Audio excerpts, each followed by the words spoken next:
Hello and welcome back to Denmark 101. As always, thank you for tuning in. So today I will continue talking about the job search. Now, I've been here 5 years. I did my master's degree here. I'm a communication guy, marketing guy. I have a previous career before I came back for the master's. Kind of changed industries. I spent some time blogging. I've done a little bit, wandered around a little bit. When I got here, just my background was that it ended up taking me about a year and a half of job applications and searching. I had never had to apply for a job before in my life. I always was just referred straight in. That was shocking. I learned a lot. I got a really big dose of humility in the process. And it's worth noting that the job searching process is a little bit longer for internationals. It's pretty common within Denmark for recent graduates with a master's or college degree, to spend up to a year and a half searching. That's not always the case. Positioning, other factors, factor into it. I ran into the problem that I was overqualified for most of the positions that I was looking at. They felt I'd get bored and move on, or I was underqualified for the senior management experiences or not senior, but the management experiences that required management experience. So you want to find a job in Denmark. You're not from Denmark. First and foremost is you start networking. People say it's difficult. It's really not. You can sign up on meetup.com.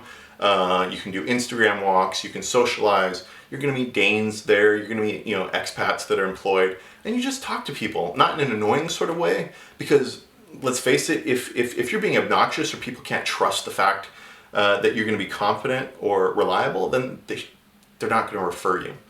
But the next step after that is sign up on some of the job boards. Jobindex.dk is the one that I use. I just basically set up daily alerts, and then I would scroll through those daily alerts.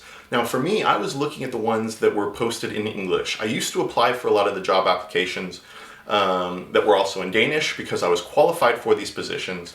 But I very quickly realized if they're not posting it in English, the odds of you getting it, unless it's some sort of advanced engineering or something like that, if you're not Danish or Swedish or Norwegian, are very, very minimal. So you've got your daily alerts, and now job titles are something that are a little bit tricky in Denmark because of Yandala. See the previous video. On all other factors, job descriptions they're fairly nebulous, and they're usually pretty all-inclusive.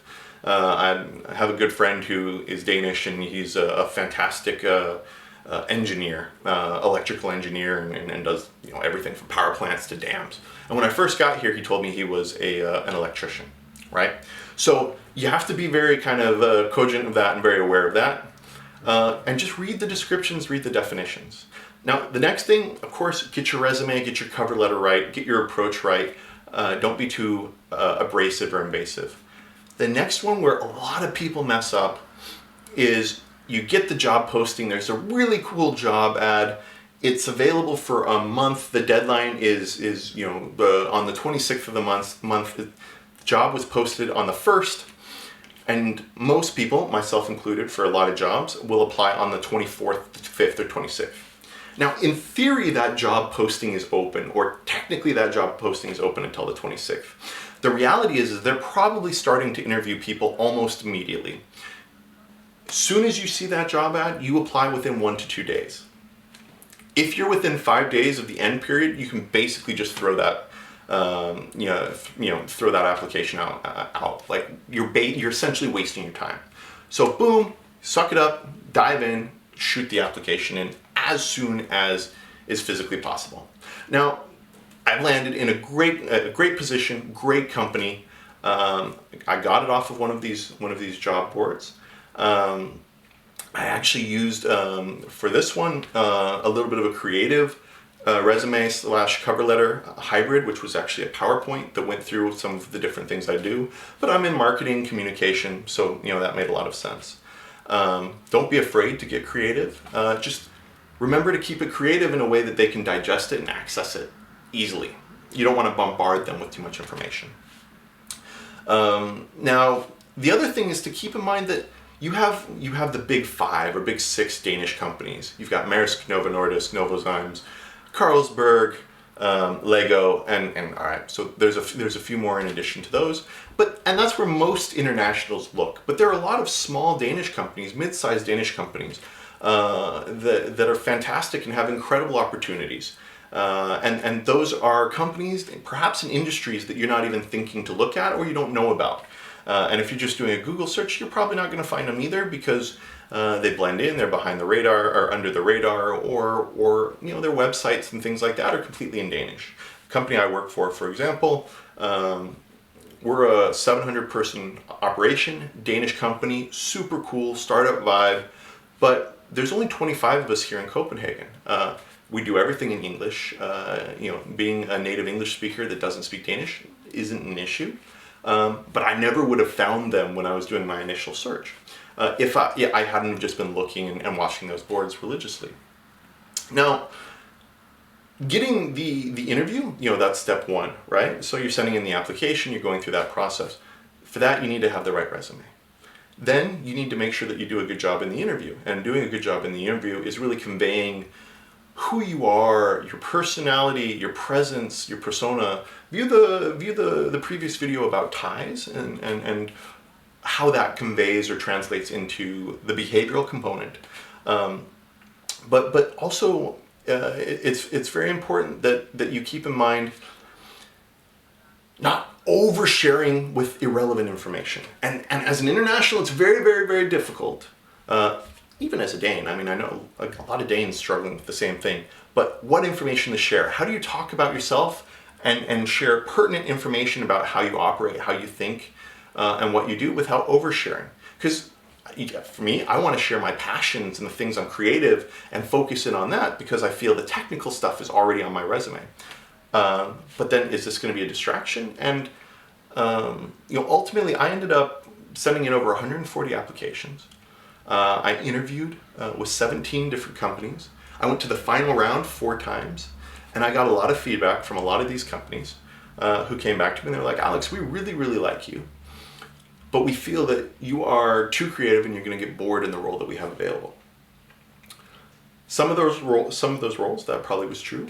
A lot of them, maybe not. But it was because when I came in and as I reflect on it, I was communicating the creative, passionate side without properly communicating the other part of it. I thought, for me, work is work. I assume that when I go to work, I'm going to have to do some work. That's not always going to be pleasant. That's not always going to be creative. Sometimes it's going to be painfully boring.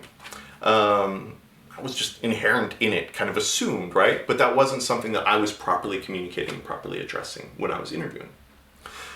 So you're monitoring the boards, you're meeting people, you're networking, you're going to events, you're doing things to differentiate yourself. Then on top of that, don't let the job search utterly consume you. It's high pressure, it's difficult, it's challenging. And of course, these I'm talking about more career jobs, not so much restaurants and things like that. Presumably that's also the case. Look at where the company that you're applying for fits into the overall ecosystem as well. Now, for example, I was applying for a lot of communication jobs at Maersk, Novo, all these big companies. What I didn't realize is that a lot of those communication jobs, even though they took place in English, those companies liked to hire out of local agencies. Now, the local agencies, PR, communication, marketing, all these different agencies, the problem was that these agencies are usually very small. There was an abundant amount of demand, or supply, rather, of employees for these agencies. But the agencies predominantly worked with small Danish companies. So most of the agencies needed a native Danish speaker who was fluent and who was able to communicate as a native speaker with their client base. And then you would get headhunted up into this next tier. So basically I kept applying and I was qualified for the role, but I didn't have the experience that they wanted. And there was this barrier that I hadn't understood existed initially between making that jump. Now, one of the final considerations that you have to take into consideration is location. Everybody graduates from University of Copenhagen, DTU, Copenhagen Business School, University of Aalborg, University of Aarhus, Southern SDU, and a lot of them funnel into Copenhagen. Now, as an international, Copenhagen, of course, or Aarhus, those are really probably the two locations that you're most interested in being in. The thing is, and that's where there's a lot of companies, there's a lot of business opportunities. The challenge is that there's also a huge supply, because you also have Malmo and Sweden right across the way, and you have all those people from southern Sweden that are funneling down into, or trying to funnel into, Copenhagen. Aarhus has a lot of great opportunities. A lot of the big Danish international, but still very Danish traditional companies have operations that are outside in the countryside, in Jutland or Fyn. Lego has their stuff out in Billund. You've got Gunfast. You've got all of these different Danish companies. Arla and they're not Danish, but Siemens, Vestas. Most of their operations are in Jutland.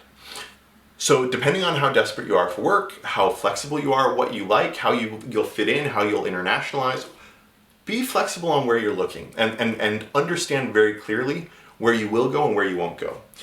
One of the positions I interviewed for was out in Svendborg, which is about 45 minutes south of Odense, so I would have lived in Odense. And after visiting, I realized that even though it was a really cool position, I didn't get called back for it, but even if I had, it would not have been the right fit for me, especially as I was looking at staying on in Denmark. The one final piece of wisdom that I was given and that I will share with you was, as I was going through this process, this deeply humbling process that I had never expected to run into. I always thought if anybody was looking for work for more than 6 months, it was their fault because they were lazy or too finicky or not working hard enough. I've learned that's not the case. But the advice I was given is look at the job search as an incredible learning experience. Not only learning about yourself and coming to grips with that rejection, but also how you apply, how you have those conversations. But looking at the companies and learning how they communicate, the impact of their communication with you, how they interview.